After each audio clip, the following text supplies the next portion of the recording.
Hi guys, and welcome back to my channel. Today I've got an interview with theatre stage manager and director Angie Peña-Arenas, who is a Type 4, the romantic. Type 4s are focused on being different from others, and they're incredibly connected with their feelings and emotions and are led by these. We did the interview over Zoom, as of course social distancing is still in place, but as always any technical issues have been edited out. And I hope you enjoy the interview. Hello! Hey, Kyle. How are you? I'm good, thanks. Cool. So how did you find out about the Enneagram? So I guess the first time finding out about it was at university. From first year. I think, it was first year, wasn't it? First year at university. When one of our lecturers sort of introduced it to us as a way of trying to get to know, I guess maybe like characters that exist in plays or films or books, and how you can, I guess, how understanding your own personality type, you're then able to differentiate that to maybe a character or role that you might be playing. Yeah. So coming at it, I guess, more through like acting rather than day-to-day life. What is my personality? How do I view the world, kind of thing. But I guess just from looking at that, it did sort of open up a world of then looking into, I guess, other things of like what other tests are there to sort of see what kind of personality traits I have and that kind of thing. Yeah. And sort of hearing about what a Type 4 is like, so the being very connected to their emotions, wanting to be kind of seen as different and unique, and sort of searching for an identity. How do you connect with those things kind of in your own life? I guess in a sense of like quite selfishly in a way, I guess maybe being the person in a group that brings a very specific trait. So I don't know, I guess but then also then being annoyed at being the only person that sometimes does it. So I guess in like something that I really enjoy doing is like organizing things. And I guess that links to like my job as well, being like a stage manager and like project coordinator. Organization is very much in my day-to-day life at work, even though I am not an organized person at home. But like having sort of those things and being able to organize something and seeing something come together, and like not being the only person, because that's things that other people do, but that being something that I bring to a group is quite pleasing for me. And then like if someone else were to do that, I'd be like, you've taken my role. What are you doing? Why are you the one that's now doing all these kind of things when I'm the one that should be doing them, because it's what I enjoy doing. So like those kind of things, easing up a bit more, and like the not enjoying other people doing it, but like the kind of thing of like, oh, I'm the person that brings this kind of thing to a group, is kind of something that I've always kind of had. I guess in myself reflects a lot in when I think about what is my personality, is something that's quite big in that.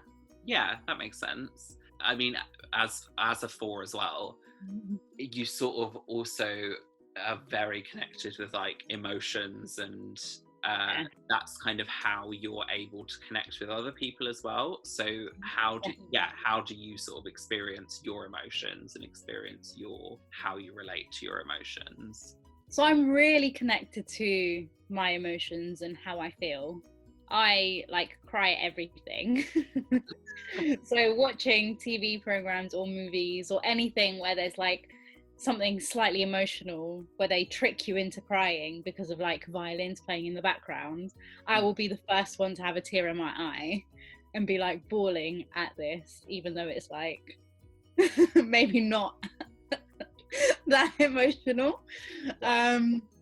Just anything in any TV program where they manipulate you and they're like, someone's gonna feel sad at this, I will be the person that will feel sad at it. In that sense. And just like, I feel like I do, in terms of like when people are really happy or if people are really sad and those kind of emotions, I will connect immediately to those people and just feel that pain myself as well. Like if someone's really happy because they've achieved something great, I will feel so happy for them. And if someone that I know quite well, or I think mostly more with people that I know, but even in situations where it's not someone I don't know and I know someone's quite sad, I will feel that sadness as well and just be like, oh, this isn't, like, it's not that great for them to be feeling like that. But I guess in a sense of, if I was to try and help someone, I'd want to help someone who's maybe not in a great situation, but it will only feel easier for me to help them if I've been through something quite similar, or if it's an emotion that I know or a situation that I know quite well or have experienced at least once in my life.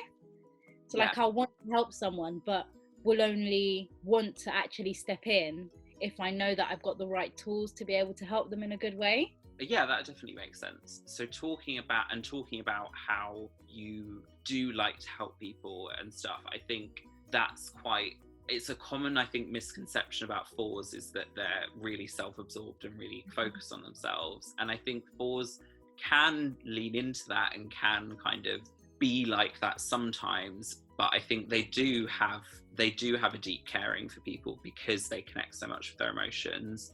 And that quite often leads to what we both experienced of mistyping as a 2.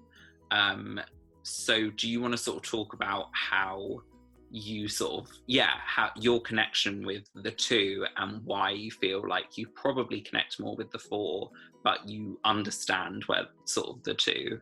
I think it comes from because a lot of I guess the ways that 2s lean is towards helping other people, and that's something that's really big in my personality. I always want to be there helping, and I don't know, I guess it comes from various things in my life, and both in I don't know, maybe in from my culture and also from my beliefs as a Christian, a lot of views and a lot of the way that I was brought up. And I guess in culture, Colombia is a Catholic country, so I guess if those beliefs are instilled in the culture, then it might come from Christianity as a whole as well. But the idea of being a helping hand, having more community, helping other people, seeing yourself as an individual, and it's important to see yourself as an individual, but also the idea of we've got to help everyone else too, not because we've got to, but out of love and caring for other people, to sort of make the world a better place, instead of just being it's all about me and how I feel and my emotions. And I think that's where sometimes I lean more towards sort of the side of the 2 of helping and seeing more how other people might feel. And I guess that's also gone into my what I lean more towards at work as well. So I think that's a massive part of being a stage manager, is about seeing how the room is, how other people are feeling. So I guess that bit of my personality has really helped me be really good at my job, and seeing how everyone's feeling, seeing how the room is working, what problems might arise, how someone's feeling, and being able to be more acceptable to the emotions of people, so we can get things done and move on and get the job done. It allows you to connect with that more caring and side, because I think sort of looking at lines of integration and disintegration for 4s, the way that a 4 kind of is at their best, they connect with the type 1, which is about not only being organized and kind of connecting with that organization, but it's also using their creativity and their ability to connect with emotions for something greater than themselves. How do you connect with that? And do you feel that sort of you at your best is finding ways to use your skills and stuff for the benefit of others, I guess? I guess in day-to-day life, my ultimate when I'm at my happiest is when I've done something for other people, when I've utilized my skills and my skill set to make other people happy or make other people feel better. So I guess in that sense of in my work, the ultimate and the best, when I feel I'm at my best and work is going really well, is when I've used my skills in the way that maybe I've read a room or read a situation and work has just gone smoothly. I've been able to get things done, and everyone's feeling happy. The directors are feeling happy. The designers and everyone else feels like the job's been done, and that kind of thing. And also for me, like, I really enjoy cooking for groups because I feel like I've utilized my skills of preparing something and then given it to people, and they've enjoyed the cooking. So that's almost kind of like, it means that you're kind of almost getting validation of like, I've been able to offer something to these people and kind of get that back. Get that back in that sense. So for the 4 and for all of the types that are in the heart center, all of the 3 centers have like an underlying emotion, and for the 4, that kind of underlying emotion is kind of a feeling of shame. So how do you connect with that? I was actually talking about this with my friend yesterday. This is so funny. The example I gave yesterday to my friend is that, like I was saying, I really enjoy cooking, but I sometimes, like, I don't mind when other people help me cook, but when my mum helps me cook is when I sometimes don't like it, because of the sense of in my mind of that she's judging my cooking, and that she's judging the way that I'm doing things, and that it's not going to go well, even though that's like not my mom's personality at all. She's like such a loving person, and if something goes wrong, she'll say it in a loving way. It's not ever in a judgmental, oh my gosh, what are you doing, you cut that wrong, or oh my gosh, this or that. But in my head, if she's ever helping me, I've got like this sense of judgment over me in case I do something wrong, or in case something goes wrong, that she is there doing that, even though I know she's not, because that's just not the kind of person she is.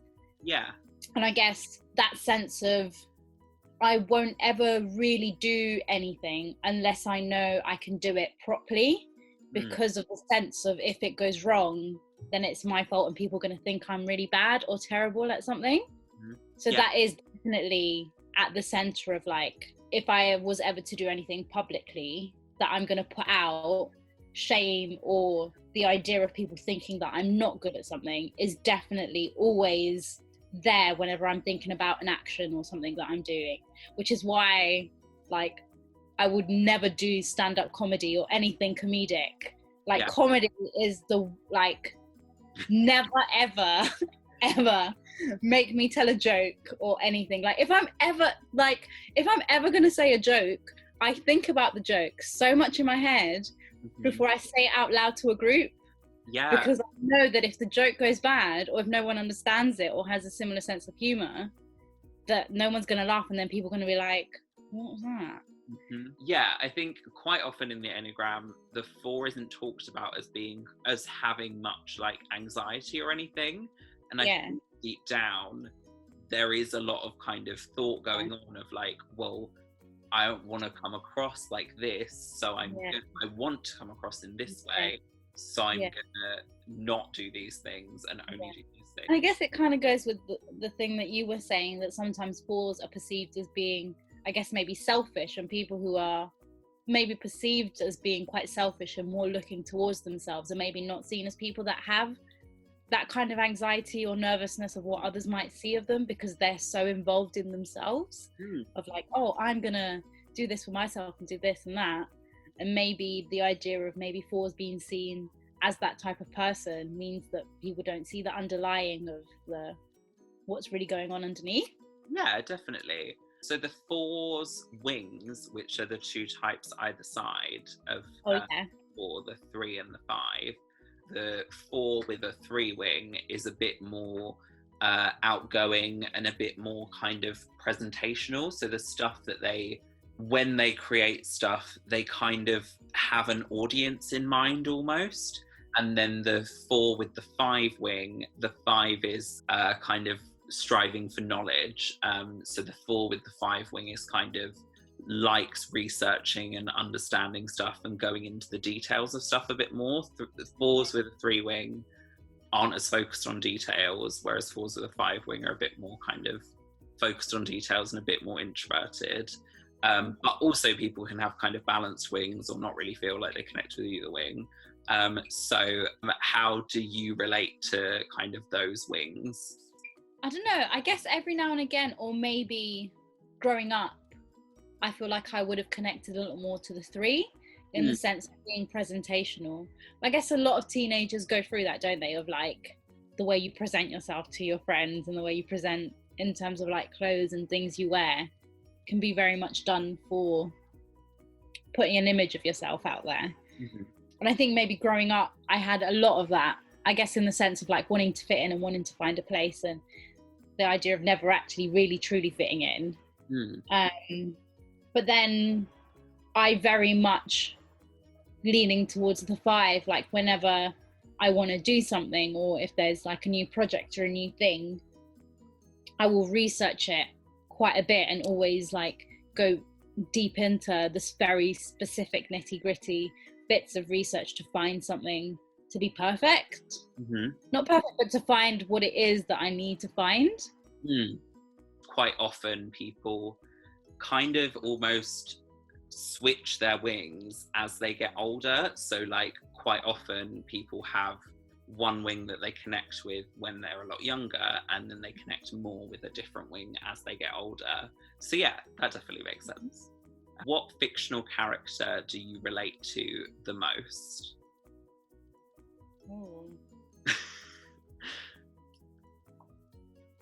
I guess maybe, have you seen Elite? I haven't, but go for Okay. it. Tell me about them. So I think maybe in a sense some things from the character of Lucrezia, in the sense of like, which it was never me, but the idea of that she feels so sure of herself. And I guess maybe this is where it's like maybe more like a 3-wing, where she presents herself as being someone so like sure and so ready and so perfect. But deep down, she's really like not like that. And all she really wants, I guess, is to be liked by everyone. She's always the ones to organize like the big parties, and she's like really smart and all these kind of things. So I guess in the sense of like just those bits of her personality, because at the beginning of the show, she throughout large parts of the show, she's made out to be sort of the anti-hero of someone who, but she's so like, when she's rooted in like good things that she believes, she's so welcoming and loving to her friends. So like her and another character which you never would have thought would have really connected, because she felt so much for them, and she like became really good friends with that person. And I guess those kind of things of like, maybe sometimes like the way that she values her friendships, she really like does connect with them, and she cares so much for her friends. So that's something that I connect a lot in her. Like she might be seen as someone bad, even though I don't myself I'm not the anti-hero in my life. But the sense of like really caring and connecting and wanting to go 100% for your friends, I really connect a lot in sort of that person, her bit of her personality. And yeah, I think in a sense she did want to be this very specific person. Like she had this character that she'd said, oh, like I think maybe you were saying, where like sometimes you put on this character as a foreign you, or as like the Enneagrams, they put themselves as what their ideal would be, and you have to act that character if you're not feeling it. And I feel like for parts of the show she was acting a character because that's what she wanted to put out to the world, even though that really wasn't her. And really at heart she's like this really caring, loving person who makes deep connections with people and wants to be there to help people who are in pain or in trouble. Yeah, that makes sense. So is there anything else kind of about the Enneagram and how it like relates to your life, or just anything you've heard about type 4, or like anything else that you would like to say, or anything you would like to plug, or I guess as a type 4 it's like, what are the, because I think you were explaining some of them, but what are the traits of like the type 4 that can go into negative? The 4 becomes kind of, they at the same time kind of withdraw from people, but like need the people to become quite needy and kind of Yeah. wanting the attention of others, but at the same But time not knowing how to ask for it and Yeah. then isolate themselves. Yeah. Okay. And kind of fours can really wallow in their emotions a bit and kind of get a bit too focused on feeling everything sometimes. And that's when they can lean into kind of almost self-absorption sometimes at more extreme levels. But yeah, they're kind of how they tend to move when they are moving into their lines of disintegration is to like a neediness and stuff like that. Do you relate to that? Yeah, I do, definitely. I guess especially in the sense of like I relate to the going into a needy state, but expecting people to know that I'm in that state, but never ever saying it out loud. Yeah. So it's like, okay, I'm feeling really sad. Why is no one helping me? But I've never actually explicitly, openly been like to my friends, oh, I'm feeling sad. Can someone, help cheer me up? It's more like, you should know what kind of person I am. You should know that I'm feeling sad. So come help me whilst I'm in my little corner feeling sad for myself. Yeah. Yeah, that's very me. No, that definitely makes sense. Thanks so much for chatting with me. Thanks for having me. It's been great. Bye. Thanks so much for watching my interview with Angie. If you want to see more from me, you can follow me on Instagram at Flynn Davies Enneagram or Flynn Davies on Twitter. If you want to see more videos like this or about the Enneagram in general, then subscribe down below and give this video a like. Thanks so much for watching, and I'll see you next time. Bye!